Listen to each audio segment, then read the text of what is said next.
ಮೆಕ್ಕೆಜೋಳಕ್ಕೆ ಬೆಂಬಲ ಬೆಲೆ ಖರೀದಿ ಕೇಂದ್ರ ಆರಂಭಿಸುವಂತೆ ರಾಜ್ಯ ರೈತ ಸಂಘದಿಂದ ಮನವಿ ಸಲ್ಲಿಸಿತ್ತು. ರಾಜ್ಯದ ಕಬ್ಬು ಬೆಳೆಗಾರರು ಒಂದು ಕಡೆ ಕಬ್ಬಿನ ಬೆಲೆ ಹೆಚ್ಚಳದಿಂದಾಗಿ ಕುಸಿತಗೊಂಡಿದ್ರೆ, ಇನ್ನೊಂದು ಕಡೆ ರಾಜ್ಯದಾದ್ಯಂತ ರೈತರು ಬೆಳೆದ ಮೆಕ್ಕೆಜೋಳದ ಬೆಲೆ ಕುಸಿತಕ್ಕೆ ಕೊಪ್ಪಳ ಜಿಲ್ಲೆ ಕುಕನೂರು ಹಾಗೂ ಯಲಬುರ್ಗಾ ತಾಲೂಕಿನ ಭಾಗದ ರೈತರ ಗೋಳು ಕೇಳುವವರು ಯಾರೂ ಇಲ್ಲದಂತಾಗಿದೆ. ಮೆಕ್ಕೆಜೋಳದ ಬೆಲೆ ಕ್ವಿಂಟಾಲ್ಗೆ 1,400 ರೂಪಾಯಿಯಿಂದ 1,300 ರೂಪಾಯಿಗೆ ಕುಸಿತಗೊಂಡಿದೆ. ಈ ಹಿನ್ನೆಲೆ ರೈತರಿಗೆ ದೊಡ್ಡ ಆಘಾತ ಕೊಟ್ಟಿದೆ ಎಂದಿದ್ದಾರೆ. ಕಳೆದ ವರ್ಷ ಮೆಕ್ಕೆಜೋಳದ ಏರಿಯಾ ತೀರಾ ಕಡಿಮೆಯಾಗಿತ್ತು. ಮೇಲಾಗಿ ಮೆಕ್ಕೆಜೋಳದ ಇಳುವರಿ ಕೂಡ ಚೆನ್ನಾಗಿ ಬಂದಿತ್ತು ಅಂತ 1 ಕ್ವಿಂಟಾಲ್ ಮೆಕ್ಕೆಜೋಳಕ್ಕೆ 2,500 ರೂಪಾಯಿಗೆ ಮಾರಾಟವಾಗಿತ್ತು. ಈ ವರ್ಷ ಅಕ್ಟೋಬರ್ ತಿಂಗಳಲ್ಲಿ ಮೆಕ್ಕೆಜೋಳದ ಬೆಲೆ 2,300 ರೂಪಾಯಿಗೆ ಮಾರಾಟವಾಗಿತ್ತು. ದಿಢೀರನೆ ಮೆಕ್ಕೆಜೋಳದ ಬೆಲೆ ಒಂದೇ ತಿಂಗಳಲ್ಲಿ ಪ್ರತಿ ಕ್ವಿಂಟಾಲ್ ಮೆಕ್ಕೆಜೋಳಕ್ಕೆ 1,300 ರೂಪಾಯಿಗಳಷ್ಟು ಕುಸಿತಗೊಂಡ ಹಿನ್ನೆಲೆ ಅನ್ನದಾತರನ್ನ ಕಂಗೊಳಿಸಿದೆ. ರೈತರ ನಿರೀಕ್ಷೆಗಳನ್ನ ತಲೆ ಕೆಳಗಾಗುವಂತೆ ಮಾಡಿದೆ. ಈ ವರ್ಷ ರೈತರಿಗೆ ಮೆಕ್ಕೆಜೋಳವು ಪ್ರಮುಖ ಬೆಳೆಗಳಲ್ಲಿ ಒಂದಾಗಿದೆ. ಇಂತಹ ಅನಿರೀಕ್ಷಿತ ಬೆಲೆ ಕುಸಿತದಿಂದ ರೈತರು ತಮ್ಮ ಹೂಡಿಕೆಯನ್ನ ಕಳೆದುಕೊಳ್ಳುವ ಭೀತಿಯಲ್ಲಿ ಇದ್ದು, ಸರ್ಕಾರದ ಜನಪ್ರತಿನಿಧಿಗಳು, ಸಂಬಂಧಪಟ್ಟ ಇಲಾಖೆ ಅಧಿಕಾರಿಗಳು ರೈತರ ನೆರವಿಗೆ ಧಾವಿಸಬೇಕಾಗಿ ಅನಿವಾರ್ಯತೆ ಇದೆ. ಈ ಪರಿಸ್ಥಿತಿಯಲ್ಲಿ ರೈತರ ಆರ್ಥಿಕ ಸ್ಥಿತಿಗತಿ ಮೇಲೆ ತೀವ್ರ ಪರಿಣಾಮ ಬೀರಿದ್ದು, ಅವರಿಗೆ ಸೂಕ್ತ ಬೆಂಬಲ ಬೆಲೆ ಸಿಗುವ ಅಗತ್ಯವಿದೆ.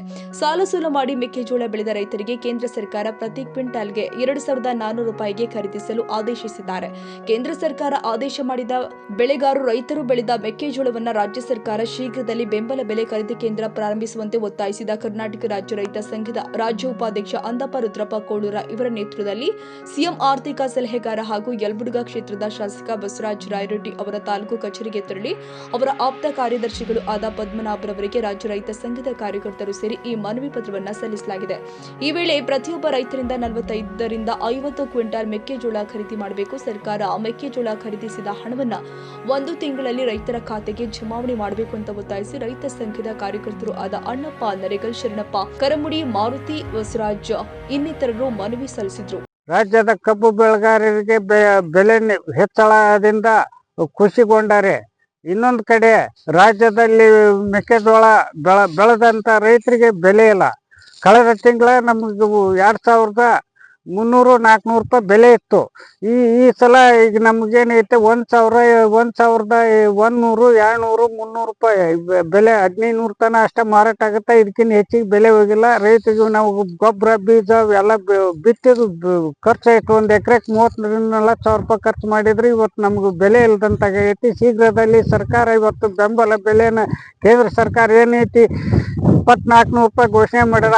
ಅದರ ರೇಟ್ಗೆ ಆದ್ರೂ ಖರೀದಿ ಕೇಂದ್ರ ತೆರೆದು ಅನುಕೂಲ ಮಾಡ್ಬೇಕು ಅಂತ ನಾವು ಜಿಲ್ಲಾಧಿಕಾರಿಗೆ ಮನವಿ ಸಲ್ಲಿಸಿವಿ. ತಹಸೀಲ್ದಾರ್ ಮೂಲಕ ಮುಖ್ಯಮಂತ್ರಿ ಮನವಿ ಸಲ್ಲಿಸಿವಿ. ಶಿವಾನಂದ ಪಾಟೀಲ್ ಸಕ್ಕರೆ ಕಾರ್ಖಾನೆ ಮಾರುಕಟ್ಟೆ ಸಚಿವರಿಗೆ ಮನವಿ ಸಲ್ಲಿಸಿವಿ. ರಾಯರೆಡ್ಡಿ ಸಾಹೇಬ್ರಿಗೂ ಮನವಿ ಸಲ್ಲಿಸಿವಿ. ಯಲಬುರ್ಗಾ ತಹಸೀಲ್ದಾರ್ಗೆ ಮನವಿ ಸಲ್ಲಿಸಿದ್ರೆ ಇನ್ನುವರೆಗೆ ಖರೀದಿ ಕೇಂದ್ರ ತೆರೆದಿಲ್ಲ. ಶೀಘ್ರದಲ್ಲಿ ಖರೀದಿ ಕೇಂದ್ರ ತೆರೆದು ಒಬ್ಬ ರೈತರಿಂದ 45ರಿಂದ 50 ಕ್ವಿಂಟಲ್ ಖರೀದಿ ಮಾಡಬೇಕು. ಖರೀದಿ ಮಾಡಿದ 1 ತಿಂಗಳಲ್ಲಿ ಅಮೌಂಟ್ ಹಾಕ್ಬೇಕಂದು ಶೀಘ್ರದಲ್ಲಿ ತೆರೆದು ಅನುಕೂಲ ಮಾಡಬೇಕು. ಎಲ್ಲ ಮಾರ್ಕೆಟ್ ಹೋದ್ಮೇಲೆ ಖರೀದಿ ಕೇಂದ್ರ ತೆರೆದ್ರೆ ಪ್ರಯೋಜನ ಆಗೋದಿಲ್ಲ. ಶೀಘ್ರದಲ್ಲಿ ಖರೀದಿ ಕೇಂದ್ರ ತೆರಿಬೇಕಂತ ಹೇಳಿ ನಾವು ರೈತ ಸಂಘದ ರಾಜ್ಯ ಉಪಾಧ್ಯಕ್ಷ ಅಂದಪ್ಪ ಕೋಳೂರು ನಿಮ್ಮ ಮಾಧ್ಯಮ ಮೂಲಕ ಮನವಿ ಮಾಡ್ಕೊಂಡಿದ್ದೆ. ಧನ್ಯವಾದಗಳು.